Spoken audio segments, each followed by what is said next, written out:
நீர் இப்போது சிவன் தாமச குணமும் விஷ்ணு சாத்விக குணமும் பிரம்மா ராட்சச குணமும் என்று சொல்லுகிறீர்.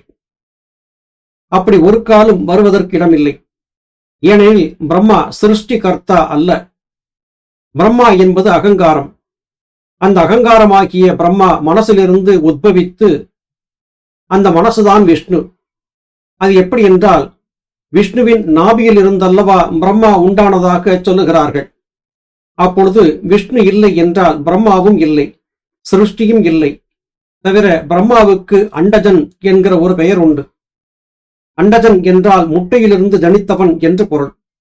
அந்த முட்டை எது என்றால் இந்த காணப்பட்ட உலகம். இந்த உலகமானது நம்மிலிருந்து ஒரு முட்டையினுடைய வடிவமாய் பிரதிபிம்பித்ததே. அதற்கு திருஷ்டாந்தம், பூமியில் எங்கே இருந்து பார்த்த போதிலும் நாம் காணுகிற இந்த ஆகாசம் நாலா பக்கமும் பூமியை தொட்டிருப்பது போலவும் முட்டையின் வடிவாகவும் காணப்படுகிறது. அதன் உத்பவம் நம்முடைய மனசிலிருந்துதான். இங்கே சுவாமி சொல்லக்கூடிய கருத்து நம் அனைவருக்கும் அனுபவமாகவே இருக்கிறது. நாம் நம் கண்ணுக்கு எட்டிய தூரம் வரையிலும் நம் பார்வையை ஓட்டி பார்க்கும் போது சுற்றி சுற்றி பார்த்தாலும் நம்மை சுற்றிலும் இருக்கக்கூடிய உலகத்தின் அமைப்பு என்னவோ வட்ட வடிவமாகவே காணப்படுகிறது.